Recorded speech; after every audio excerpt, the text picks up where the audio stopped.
Welcome, everybody. I'm Shazelle Muhammad Mian. I'm the founder of African Link Initiative and our executive director. I'm so grateful to welcome you here to our first ever live streaming TED Ed Student Talks program. Shout out to our African Link Initiative family and friends watching on our Facebook and YouTube channels. And big shout out to African Ancestry family and friends also watching us live on African Ancestry's YouTube, Facebook, and Twitter. And let us hear from you while you're here. Light up that chat box and with celebrations and cheers for our scholars and any questions you might have for them. At this point, I'd like to bring our scholars on the stage so they can say hi to you themselves.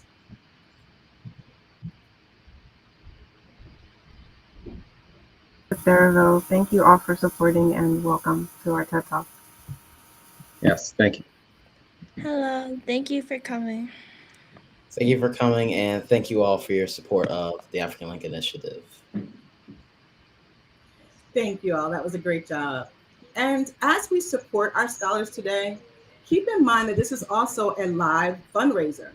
We're raising money for our scholars to take their birthright trips to Ghana.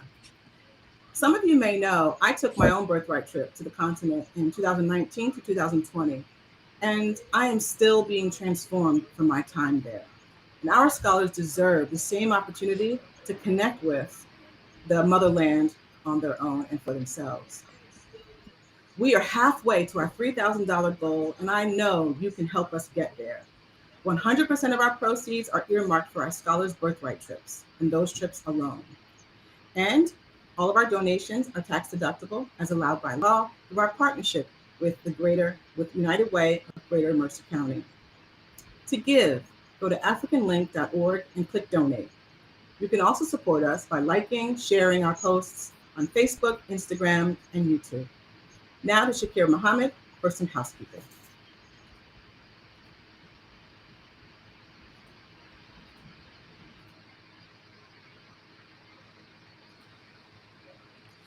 Welcome everyone, and thank you so much for joining us today to support our OLLI scholars. Just a few housekeeping items to get us started. First, please stay on to hear all of the students' talks if possible. Our scholars worked really hard, and we want to make sure that our last speaker is supported just as much as our first. Second, our scholars were each interviewed immediately after their live TED Talk recording, and we're so proud to announce those full-length interviews will go live after this event on the Diverse Conversations and the African Link Initiative YouTube channels. And third, we want everyone to have a great time today. We encourage you to interact in the chat, give feedback, encourage the teens, tell us who you are, where you're from, and interact with one another. So without further ado, let's get into today's program and introduce to you Elizabeth Darraville. Elizabeth is a 17-year-old high school student of Haitian descent whose purpose is to find meaning in her identity. Through her journey of self-discovery, she hopes to offer a detailed description of Haiti's past, present, and future in order to educate people on Haiti's worldly contributions. Elizabeth also hopes to bring awareness to Haiti's current climate of political, social, and economic unrest. With these goals, Elizabeth will deconstruct biased perspectives of Haiti, its people, and third world nations in general. Hi, Elizabeth. Hello. Like she said, I'm Elizabeth Darraville. I'm Haitian from Haiti, and one thing about Dr. Martin Luther King Jr. that inspired me is his drive to instill hope within his listeners, because without hope, nothing can function. And for my talk, I titled it Haiti, What Happened to Us? And just a brief discussion or description about my talk. When you think of the poorest country in the Western Hemisphere, which country comes to mind? In this enticing talk, I challenge prejudices against Haiti by offering a timeline of its rich history and contributions to the world through this detailed talk, and more to come about Haiti's current plight and the causes. I hope that people will cease to view third world countries negatively.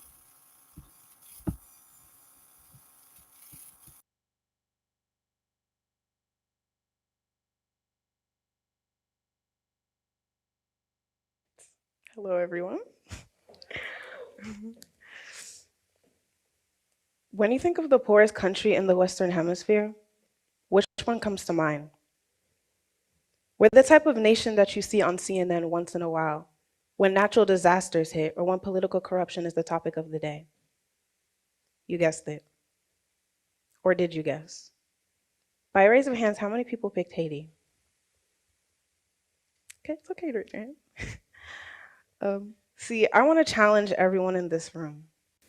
What if I told you that Haiti was and is one of the richest nations? This would probably seem unreal to most people because Haiti is poor economically. But at one point, we weren't. So I want to give you guys a brief history on Haiti. Christopher Columbus sailed in the ocean blue, and he fell upon an island in the West Indies. When he landed, he founded a pre-established society of indigenous people, known as the Taino. Yeah, he didn't actually discover anything. Bringing forth disease and brutal force, the Taino were wiped out. The fertile soil needed tending to grow sugarcane, which demanded arduous labor. Soon, West Africa became France's prey. But this is when the shift occurs. This is the start to Haiti's powerful beginnings. I choose to look at France's colonization of Haiti as an opening. Slavery, an unnecessary evil that made Haitians have this feeling and need and burning desire to want to revolt. I don't know what formed in us to be so daring in a time of brutality and fear. The only explanation is that it's in our blood. So I want you guys to imagine people in Africa and their tribes suddenly being taken away in Senegal, Togo, Benin, and the Democratic Republic of Congo. Now imagine them being forced under inhumane labor, forgetting their identity, having a new name, eventually revolting and forming their own nation. This powerful nation of resilient people is what made Haiti the jewel of the Antilles. We were seen as jewels because we offered 80% of the world's coffee and sugarcane. While you were imagining all of this, it probably didn't occur to you that this powerful nation would be forced to pay their oppressors back $21 billion with interest. $21 billion. Think of everything Haiti could have done with $21 billion. I think to myself, maybe we wouldn't be in this position if we didn't have to pay all of that money back. Think of the infrastructure, think of the climate that Haiti's in. Maybe we wouldn't be in that place. Doesn't this sound backwards? I'm forced to come to a nation that's not my own, forget my own identity, only to pay you back for being free.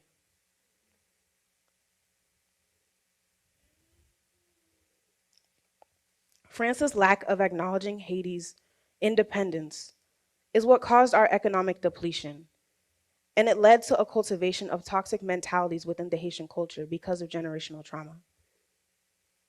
Way too often, when a man sees a treasure, what do? They tarnish its beauty and degrade its value. Haiti is a hidden treasure. It's a diamond in the rough, but not everyone views us this way. Although Haiti became the second freest country and the first Black nation in 1804, we were still given a poor narrative.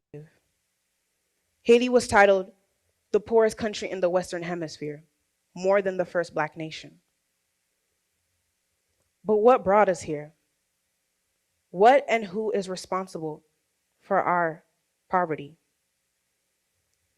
When I was younger, I wasn't aware of Haiti's poverty and its suffering because its history was erased, rewritten, and ignored. So for the longest time, I continued to pitch my ethnic background, excited to see if other people would see Haitians in the same light that I do. I was always choosing it as my topic of choice for projects to spread more awareness that, hey, we exist too. But I came to a realization that it's more than just letting people know we exist, but that we're powerful. Haitians, we're so giving and we're so helpful, even when it's not reciprocated. I mean, we helped expand countries, hence the Louisiana Purchase. Yeah, maybe some of you didn't learn that in class, but we were responsible for the US expanding 2 times more than its actual size during the time. We willingly helped other countries gain their independence, hence Colombia, Simon Bolivar, and his negotiations with Haiti to help Colombia become its own union. But everything that I just told you would be summarized as a paragraph in most textbooks. And I'm only speaking for America. Just imagine what people from other countries don't know. I remember at the age of 6, watching news coverage on January 12, 2010. This is the date that shook Haiti to its core. I witnessed the shock of my parents as they saw on live TV the aftermath of their country. 6 is a young age to witness the magnitude of earthquakes, but I could still feel the shock and the devastation through the TV screen. Infants getting crushed by crumbling buildings. Families wondering when they will be reunited with their family if the earthquake didn't get to them first. I want to show you guys a picture of this Haitian mother.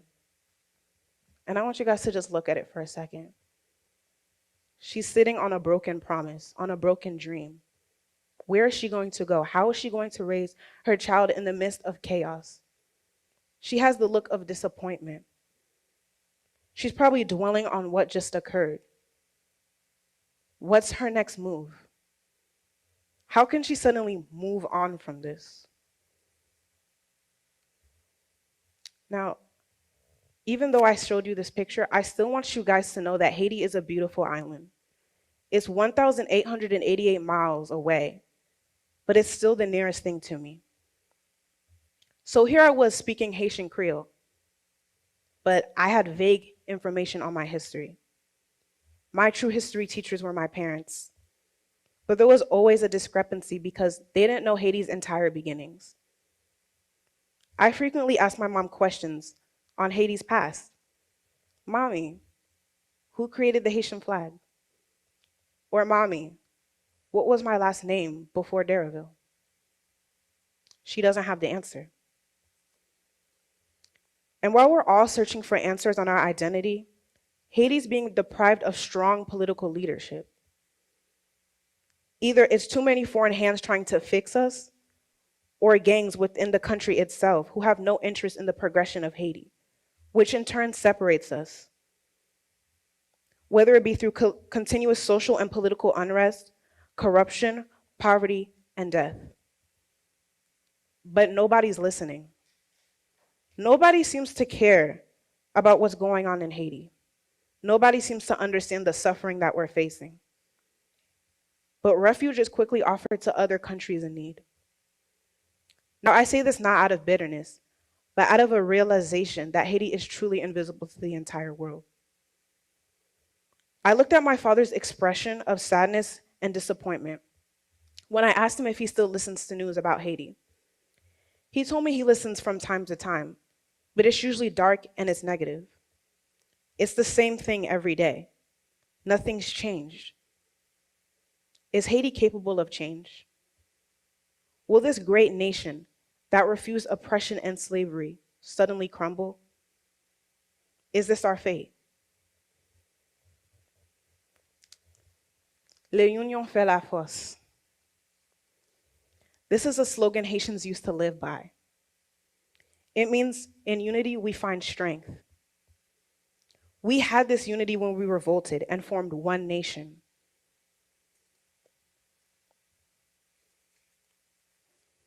So,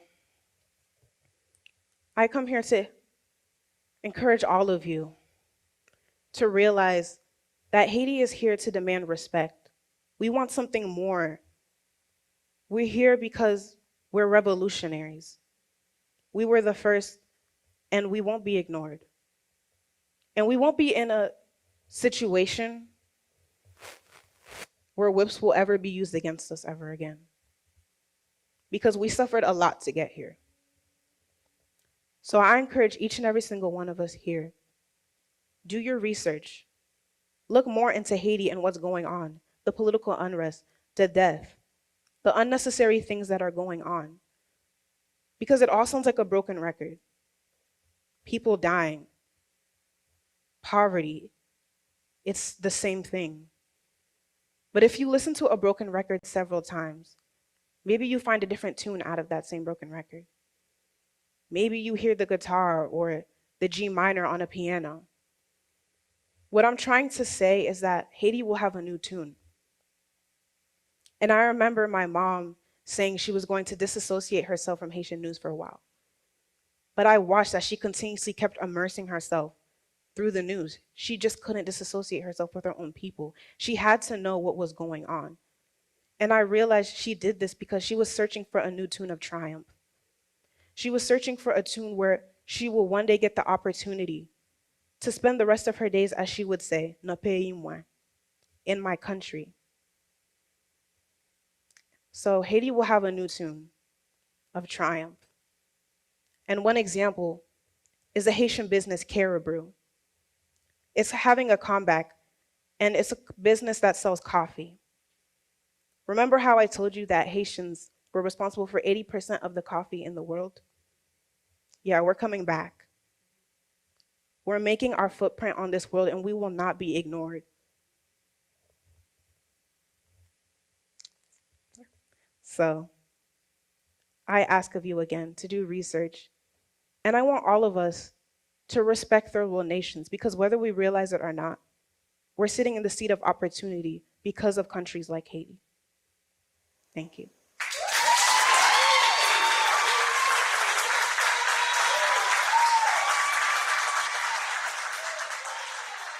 One, political corruption is the topic of the day.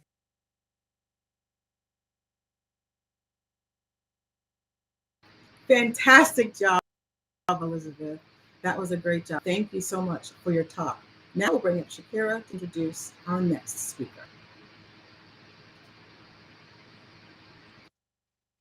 Like my mom said, Elizabeth, that was absolutely amazing. I enjoyed it so much. And now I'm proud to introduce Mr. Ricky Singleton to read Nia's bio.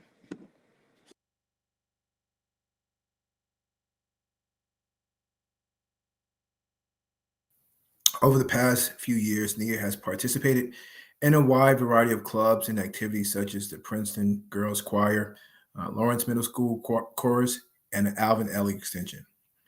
Nia is also a member of the Jack and Jill of Mercer County Teen Group and is a former Lawrence Middle School cheer captain and Lawrence Middle School intramural volleyball player. Nia is also a current freshman track student athlete from Montclair High School. Nia is a member of the Montclair High School Black Student Union, Montclair High School DECA Club, and the African Link Initiative, known as ALLY. Since joining ALLY, Nia's interest in supporting and learning about Black culture has grown. Nia is especially interested in learning how to advocate for families impacted by police brutality. Please welcome Nia Joy Singleton.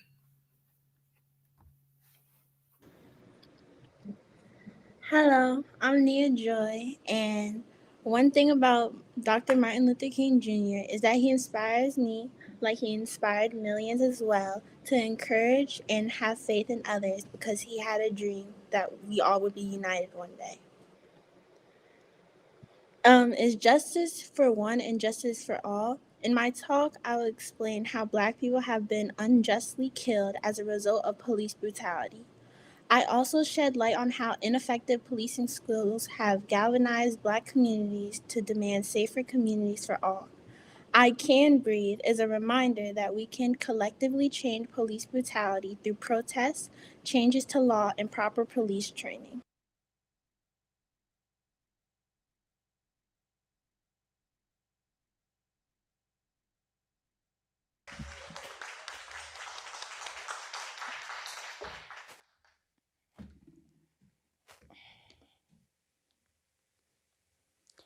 Eric Gardner, Dante Wright, Paul O'Neill, Atiana Jefferson, DeMarcus Semmer, Alton Sterling, Jordan Edwards, Michael Brown Jr., Tamir Rice, Philando Castile, Sandra Bland, Breonna Taylor, and George Floyd.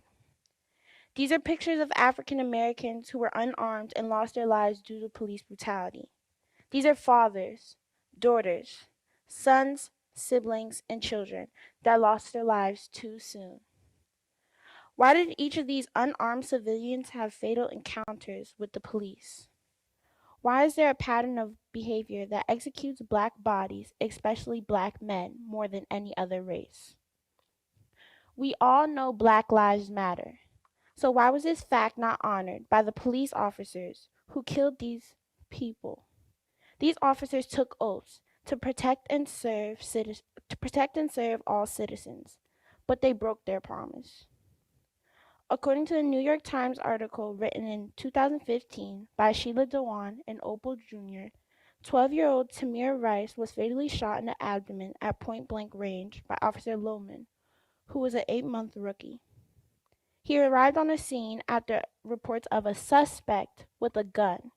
This was in November 22nd, 2014. Around this time, I was 8. Imagine an 8-year-old looking up to Tamir Rice as a leader, as a friend. No one has to witness ineffective policing skills as a kid or an adult. I believe that all African Americans should live in a safe environment where all feel safe to even go to a park. Sadly, in 2020, the Justice Department prosecutors concluded this evidence insufficient to prove beyond reasonable doubt this officer willfully violated Tamir Rice's constitutional rights. But what about his mother, Samira Rice? What about his 14-year-old sister who rushed to the scene at the time of his death in 2014? As a society, do we want playful toy-carrying guns 12-year-olds shot and killed at their neighborhood parks? I think not. In April 14, 2021, the Rice family requested the Justice Department to reopen the case.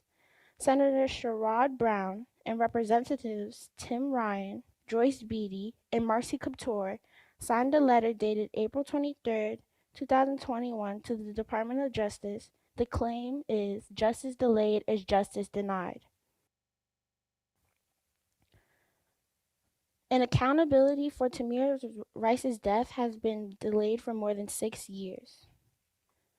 Unfortunately, the killing of Tamir Rice is just one of the stories I have chosen to explain.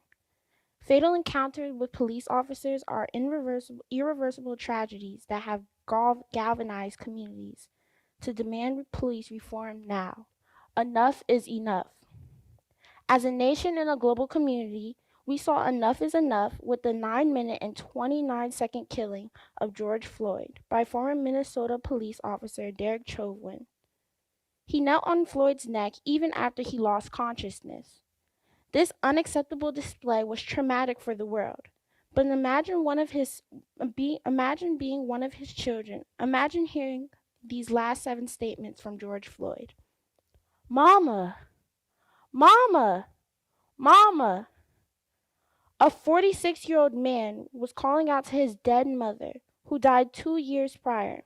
This invocation and prayer did not stop the officer from killing Floyd. Please, man. This was a man-to-man reasoning cry from Mr. Floyd. He was beckoning the officer to see him as a human being. His plea was ignored. You're gonna kill me, man? Floyd's third statement was a warning to Officer Chauvin and the other officers who stood by and watched. I can't believe this. This was Floyd's 4th statement. He expressed disbelief and despair. At this point, he felt hopeless. Tell my kids I love them. This is his 5th statement, and it speaks for itself.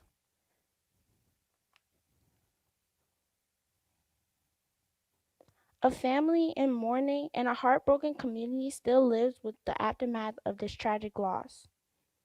I'm dead. This hurts the most. This was a public lynching of a Black man in broad daylight. Another man was lynched today, was a dark slogan on a flag outside, hanging outside the NAACP office between 1920 and 1938. Sadly, this flag could still be hung in the 21st century. This is due to racism and injustice, like we saw with Mr. Floyd. Floyd's final words, "I can't breathe." These are the same words of Eric Garner, who died from a prohibited chokehold by the police officer over the suspicion of selling cigarettes in Staten Island, New York. As a result, "I can't breathe" became a popular chant of protesters who were fed up with the slaughter of black bodies. I would love to remix this slogan by saying, "I can breathe. I can breathe and be heard as a strong and vibrant citizen that demands justice and police reform now. As a young woman, I can breathe for victims like Breonna Taylor, a 26-year-old EMT worker that was killed in her home. I can advocate for more states to pass laws that would limit the occasion where police use no-knock warrants. A year after Taylor's death in March of 2020, Kentucky Governor Andy Beshear signed a bill into limiting the use of no-knock warrants. This is a micro step in the right direction, but more needs to be done. Taylor's family needs justice and action from lawmakers. Say her name won't bring her back, but changes to the law can make a difference. In closing, I want you to remember their names: Eric Garner, Dante Wright, Paul O'Neill, Atiana Jefferson, Alton Sterling, Jordan Edwards, Michael Brown Jr., Tamir Rice, Philando Castile, Sandra Bland, Breonna Taylor, and George Floyd, and say a prayer for their families. Thank you.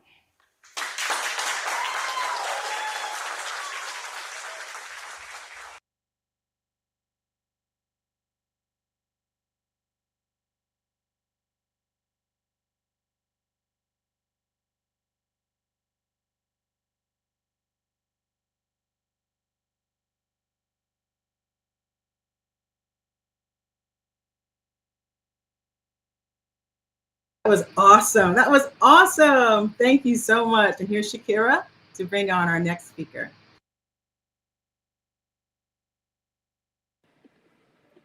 Thank you, Nia. That was absolutely amazing. Thank you so much for all of your hard work. As children, we're asked, what do you want to be when you grow up? Maybe the better question is, who do you want to be?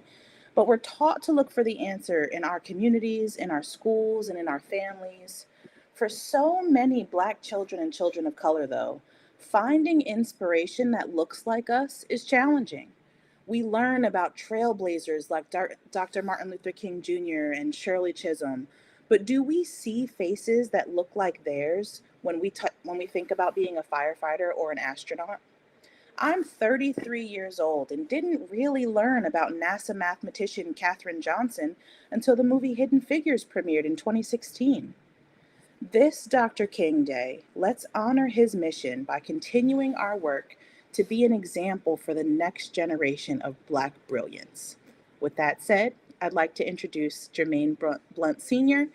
to read Jermaine Jr.'s bio. Good evening. Jermaine Blunt Jr. is a senior student attending West Windsor Plainsboro High School North. Jermaine has enjoyed experiences as an African Link Initiative scholar and most recently with the TED Ed Student Talks Club. Jermaine is also active in extracurricular activities, including the Literary Book Club, martial arts, the 100 Black Men, and his local chapter of Jack and Jill of America, where he has served as historian, chaplain, foundation chair, and currently holds the position of treasurer. This past summer, Jermaine was selected as one of 3 rising high school seniors at his school to attend Boys State program at Rider University. Jermaine plans to attend Hampton University in the fall with a major in finance and the MBA program. Introducing Jermaine Blunt Jr. Thank you. Hello, my name is Jermaine Blunt, and one thing that inspires me about Dr. Martin Luther King Jr. is his everlasting faith, because that served as his main motivator for his work. It served as his foundation while leading the civil rights movement. The title for my TED Talk is Hidden History. History is written by the victors. My talk reflects on my childhood passion for history and the shocking truths I learned throughout my journey to uncover the hidden history of African Americans and the lengths people have gone in order to suppress that information.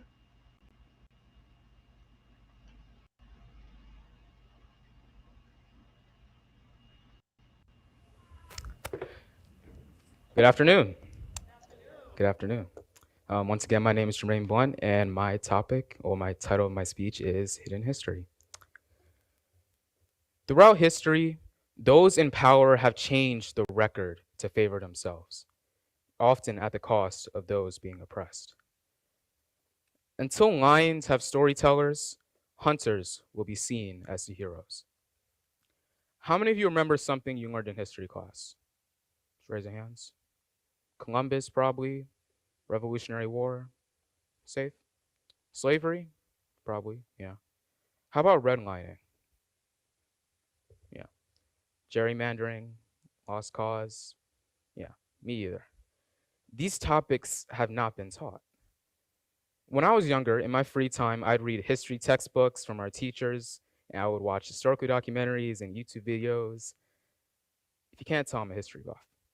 And I am because I've always seen history as a story separate from my own, apart from my reality. And eventually, I started to realize that I have to find myself in history. So I began to look in our school's history textbooks.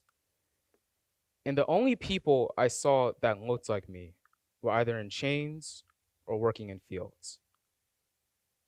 And that was a shock to me because, well, I'm not a slave. So what happened? Why can't I find myself in history? So I began to really look past the textbooks, the documentaries, and the conventional educational system. And there I found it. I found the often hidden history of African Americans in this country. I found out about gerrymandering, redlining, lost cause revisionism, and many other things. And all these systems and laws were put in place to prevent people from knowing the truth. Let's talk about those things. In the 1930s, the United States was having a housing shortage, and the federal government decided to install a new program to segregate housing. They masked it as a way to give white middle-class families homes. However, many African Americans were segregated to poor sections of cities and red blocks, thus the name redlining. The second thing I learned from my research was lost cause revisionism. It was initially formed after the Civil War by Civil War vets and their families to try and change the narrative of the Civil War. They stated that the Confederacy fought the war for states' rights rather than slavery. Organizations such as the Confederate Sisters of America would pressure local governments to erect statues and monuments for the Confederate soldiers. They even managed to have a statue at Arlington National Cemetery. One of their most famous advocates was 28th President Woodrow Wilson. He not only segregated the federal government, but he also played the film Birth of a Nation on the South Lawn, calling it History with Lightning. For those of you who don't know, Birth of a Nation is a silent film that was released in 1915 that was instrumental in warping African American history. The film portrayed African Americans as evil and deceitful people who were unworthy of equality, while portraying the KKK as a force for good. And the third topic that I researched was gerrymandering. Every 10 years after the census, the United States government redraws districts so they're proportional to population. However, there are little to no laws regulating those in power from drawing them however they want. As a result of this, gerrymandering is the practice of redrawing districts to favor one party over the other. This makes elections less competitive, representational, and unfair, especially towards people of color. While there have been several atrocities enacted against Black people in this country, however, through knowing our history, we also uncover many of the triumphs we have over our circumstances. When I was 10, I wanted to be a pilot. If Bessie Coleman, the first African American pilot, could do it, So could I. When I was 15, I wanted to be an architect. If Imhotep, the famous Egyptian architect, could do it, so could I. And currently, I'm planning on studying business finance in college. If those on Black Wall Street could do it, then so could I. Dr. Martin Luther King stated that education plus character, that is the true goal of education.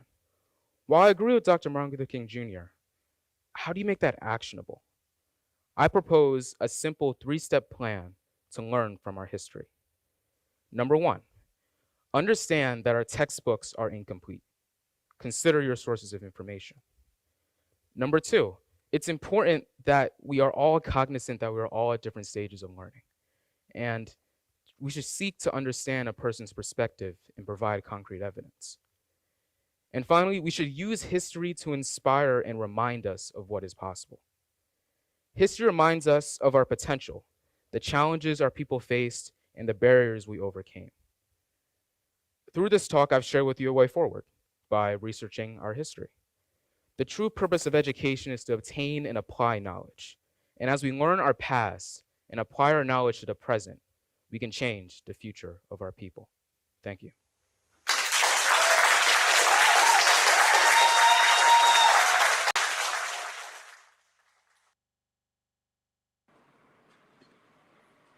That was absolutely wonderful, Jermaine. Thank you so much. Next up, I'm actually going to introduce Mr. Clyde Penn Jr., who's going to read Xavier's bio.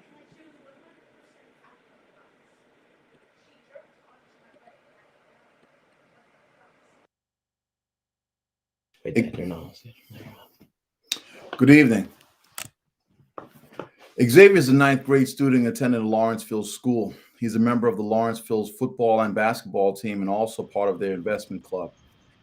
Xavier is also a member of the Black Men's Alliance, is an African. He's also the African American Link Initiative Scholar. He enjoys watching movies, writing, athletics, and various aspects of business such as trading and watching the various markets and businesses. So I welcome everyone to listen and enjoy the TED Talks from Xavier Penn. Hello, everyone. I want to start off by, as everyone else has done, with what Dr. Martin Luther King and how he has inspired me. So I want to talk about how, one, I am, because we're talking about our identity, I'm Caribbean and newly found out that I'm also Yoruba from Nigeria. And one thing that inspires me about Dr. Martin Luther King is his perseverance, even under intense pressure and scrutiny, because perseverance is the only way to make your goals a reality.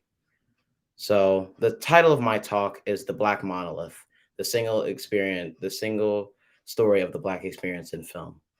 We love variety, right? Variety in ice cream, variety in games.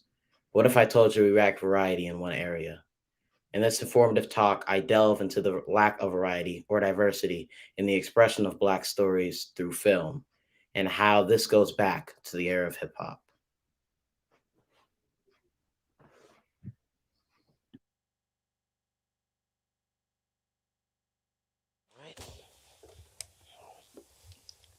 The idea for this talk started on December 2nd, 2018. On that day, my family and I went to watch an animated film titled Spider-Man Into the Spider-Verse. And for those that haven't seen it, I highly recommend it. It's a great coming-of-age story with great action, and the animation is beautiful. And luckily, many people agree with me, as you can see on the DVD. It won the Academy Award for Best Animated Feature of that year. Though all those things contributed to my enjoyment and overall love of the movie, what truly grabbed me in was the main character of Miles Morales, and particularly how I could relate to him and his struggles. As someone that enjoys writing, specifically of characters that look and act similar to me, I know the feeling of watching someone you write watching someone you write succeed and how gratifying it is. So as I watch Miles Morales, a minority from a tight-knit community, attending a prestigious private school, struggling to fit into a new situation that he thinks he didn't earn. That hit home because that story being told was so similar to my own, and it allowed me to impart myself onto the character of Miles Morales. and feel everything he was feeling. After exiting the film, I went home and immediately looked up movies with black leads and began watching. Movie after movie, story after story. I found myself missing the feeling I had during my time watching Spider-Man Into the Spider-Verse. Because the characters were people I couldn't relate to, someone who I was unable to impart myself onto. However, from my viewings, I noticed a pattern in the characters and the stories. Certain archetypes and story beats being reused, a thing that wasn't present in other films. When I discovered this, I began to ask the question, why? Why was this the case? Why was it that black films had such little variety in the stories they told compared to others? Why was it that black characters in other films were less relatable than Miles Morales? When I say less relatable, I don't mean that the characters don't have the ability to be related to, but that the stories which are being told only cater to a specific group. And that traces back to the 1990s, during the era of hip-hop. During this time, a type of film coined the hood drama was a common film containing black characters. We define the hood drama as, quote, having majority black actors in urban settings, and became popular with the release of movies such as Menace to Society and Boys in the Hood. These were the movies I ended up watching with black leads, and as I said earlier, the stories hit similar beats. So let's look at the Google synopsis of the two stories that define the genre, that being Boys in the Hood and Menace to Society. For Menace to Society, the synopsis goes as follows. After growing up in the gang lifestyle of the Los Angeles projects, 18-year-old Kane Lawson wants a way out. Everyone around him, including his unpredictable friend O-Dog, is trapped in their lives of crime and violence. With the help of his caring teacher and supportive girlfriend, Kane plans to leave the city for good. But in a series of tragic events, Kane realizes that escape will not be easy. The synopsis for Boys in the Hood goes as follows. Trey is sent to live with his father, Furious Styles, in tough South Central Los Angeles. Although his hard-nosed father instills proper values and respect in him, and his devout girlfriend teaches him about faith, Trey's friends Doughboy and Ricky don't have the same kind of support and are drawn into the neighborhood's booming drug and gang culture, with increasingly tragic results. Just from these two synopses, I found two archetypes and story beats common in these stories. The first archetype I want to talk about is the escapee, or the outsider, like Kane from Menace to Society and Trey from Boys in the Hood. This is the character that wants to escape, or is from outside of the urban community, who with the help of a mentor and or love interest, sees the problem in the community and escapes it. The second archetype is what I like to call the prisoner archetype, and as the name suggests, is the character that is trapped in the cycle of violence, drugs, and gangs, and is unable to see past their current situation. This character is also more likely to have a street name like O-Dog and Doughboy. These stories, these hood dramas, as they were coined, told the stories of many black people from urban areas of America, the struggles and sacrifices they had to make to survive and thrive. And for those that live that reality, those are stories that they can greatly relate to. But for others, not in that situation, others like me, I can't relate to those struggles. I can't see myself in those stories. But due to the proliferation of quote unquote hood dramas, it became synonymous with the black experience, when this is not the case. The black experience is not a monolith. Your experience might be different from mine. My experience might be different from hers. But with only one view of the black experience being proliferated, it leads to a single idea of the black experience. I feel this harkens back to a TED Talk made by Chimamanda Ngozi Adichie called The Danger of a Single Story, where she says, in reference to both the negative and positive stories of her life living in Africa, quote, all these stories make me who I am, but to insist on these negative stories is to flatten my experience and to overlook the many other stories that form me. The single story creates stereotypes. And the problem with stereotypes is not that they are untrue, but that they are incomplete. They make one story become the only story. And this is exactly what happened to Black stories in film, where the stories being told about us, the stories told about us in film, made our experience look like a monolith. And this isn't just untrue, it's unfair. So, with all that in mind, I know you're dying to know whether the situation has improved. And I'm happy to say it has. Recently, movies with more diverse stories pertaining to Black people have been released. Black Panther, the story of an African king leading a technologically advanced country. The Five Bloods, a story about Black war veterans returning to Vietnam to find the remains of their squad leader and the gold they left behind. Though this isn't listed up here, another example would be The Wonder Years, the story of a Black family growing up in suburbia in the 1980s. And though this isn't a movie, I wanted to include The Stars Beneath Our Feet by David Barclay Moore. Though this story takes place in the streets of Harlem, this plot isn't about the main character escaping the hood. It was about a young Black boy grieving over the loss of his brother and coping through his imagination and the use of Legos. This shows that circumstances don't make a story relatable. It's the stories themselves. And if we continue to vary the stories pertaining to Black people, then the monolith about the Black experience will cease to exist. Thank you.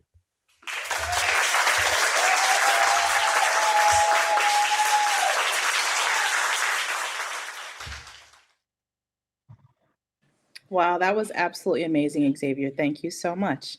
And last but certainly not least, I'm so proud to introduce you all to Oluwatoyin Tella to read her daughter Aoife's Bible.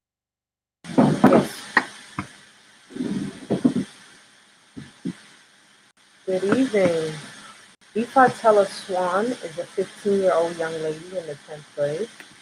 Aoife's rich cultural makeup is Yoruba, Jamaican, and Bahamian. Aoife is a self-directed scholar with a strong passion for dance, entrepreneurship, law, psychology, and history. For the past 3.5 years, she has been a dancer with Cherokee Youth Association, a performing arts group based in DC. Along with penning science fiction stories since the age of 7, she has won various awards for her creative writing. Aoife recently started her business with Seagrass Jasmine in 2021. She was also our lead initiative intern for 2021.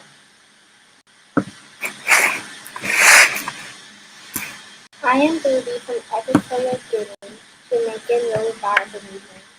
One thing about Dr. Martin Luther King that inspires me was his ability to respect other leaders in the human rights movement who had different views of him, such as Malcolm X.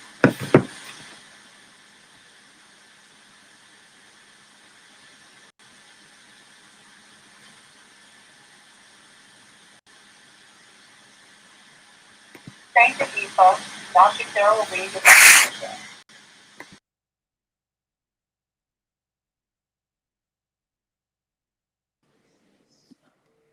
Looks like we're having just a little bit of technical difficulties. We'll get her video up, right?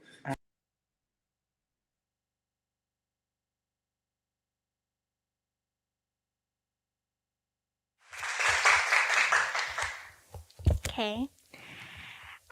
My talk is going to require audience participation. I want you all to close your eyes. And I want you guys to imagine. Imagine walking into a hospital, excited to give birth to a beautiful new life. You feel that something's going wrong, so you tell the nurse. The nurse tells you, just shake it off. Everything's going to be fine. It's normal to experience nervousness before giving birth. Something, in fact, was wrong. Or imagine having a sharp ongoing pain in your leg. You go to the hospital and tell the doctor, who just tells you to shake it off because the pain was just in your head. The pain was in fact not just in your head. Black people, more specifically Black women's, physical and mental health is not taken seriously by the healthcare industries in America. In the 19th century, the so-called father of modern gynecology, Dr. James Marion Sims, experimented on his patients who were Black enslaved women. We don't know those victims' full names, but we do know 3 of those victims' first names: Anacha, Betsy, and Lucy. Dr. Sims experimented on Black women's reproductive systems without giving them any anesthesia. Let me repeat that. A doctor experimented on Black women's reproductive systems without giving them any anesthesia. How could someone do this to another human being? He did this because he believed that Black people couldn't feel any type of pain. And at that time, Black people weren't seen as human. But why does this matter? Well, first, it matters because I am a Black woman. And it also matters because there are still family physicians, emergency physicians, psychiatrists, gynecologists, neurologists, and more in the medical industry today who still have false beliefs like Dr. Sims, and that Black patients are left in the hands of. And this matters because I am a Black woman, once again, and I deserve to be treated like a human being. Serena Williams is a famous example, as she's a victim of these false beliefs. She told a nurse that something was wrong during her labor. The nurse thought that her pain medicine might be making her confused. Miss Williams insisted on a CT scan, and when the doctors finally gave her one, small blood clots were found settled in her lungs. When she went in for surgery, doctors found a hematoma had filled her abdomen. A filter was placed in one of her major veins to keep more blood clots from traveling to her lungs. If Miss Williams didn't insist on care from the doctors, she would have died.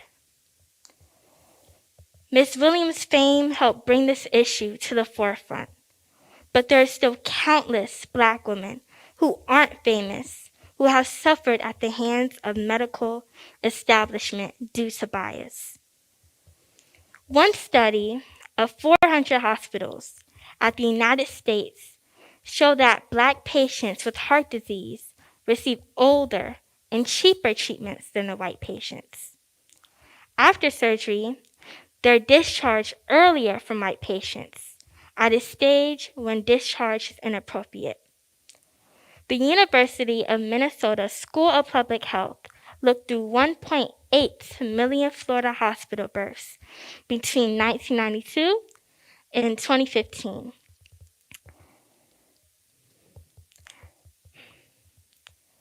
They found that Black newborns are 3 times more likely to die than white newborns. But when the doctor that cared for newborns was Black, the mortality rate of Black newborns was cut in half, cut by 50%. Now, I want you all to close your eyes again.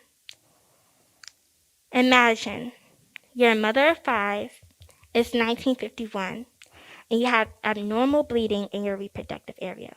So, you go to the Johns Hopkins Hospital in Baltimore, Maryland.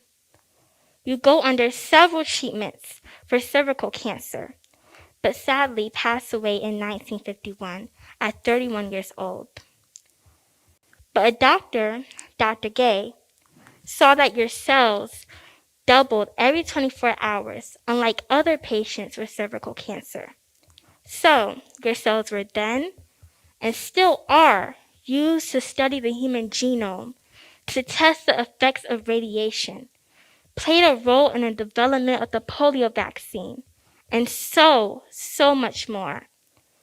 But guess what? This is a real story of Henrietta Lacks. On August 2021, she would have turned 101 years old. Her cells have lived 70 years longer than she did. Her family is now suing a biotech company that have used her cells without their permission. Why? Why are Black people's mental and physical health not taken seriously? And why is this still going on today? Because of the racist mindsets and concepts integrated into society and medical education. Before 1865, American medical schools were completely closed to Black students, while a select number of Northern schools allowed some Black students admission. In 1920, Abraham Flexner, the so-called father of modern medical education, reported that, quote, the practice of the Negro doctor will be limited to his own race, end quote. But, quote, the medical care of the Negro race will never be left wholly to the Negro physicians, end quote. As a result of this, there are many medical books that have racial bias and beliefs, like Dr. Sims and Flexner, creating medical apartheid. Medical apartheid is a term in a book created by Harriet A. Washington, which talks about the dark history of medical experimentation on Black Americans, from colonial times to the present.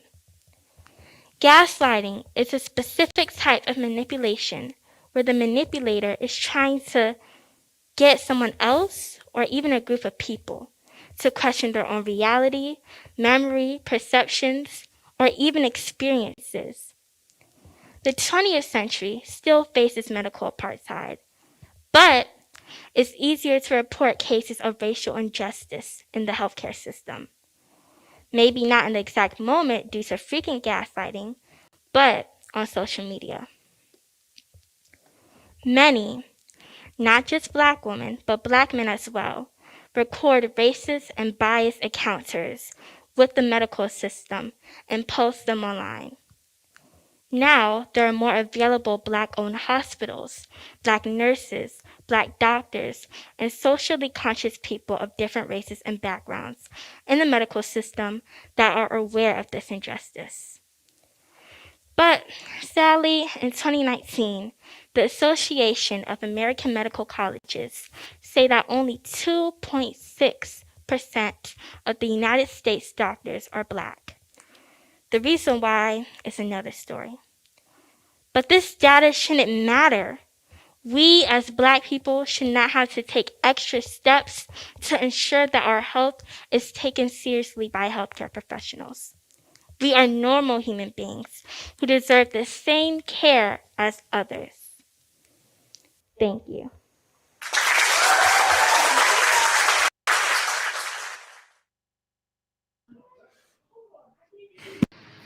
Yes.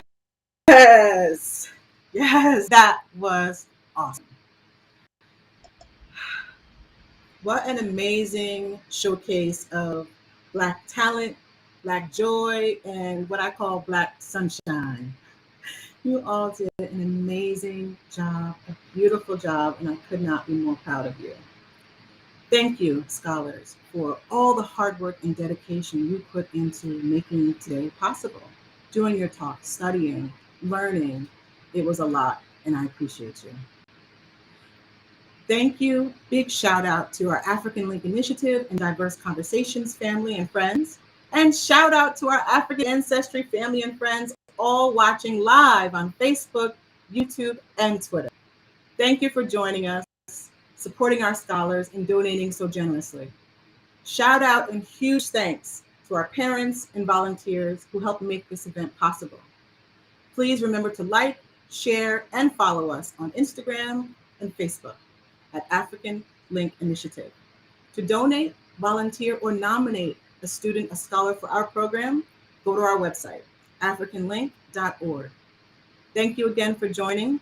Have a great night and make tomorrow a day on, not a day off, to honor Dr. Martin Luther King Jr. Thank you all, and good night.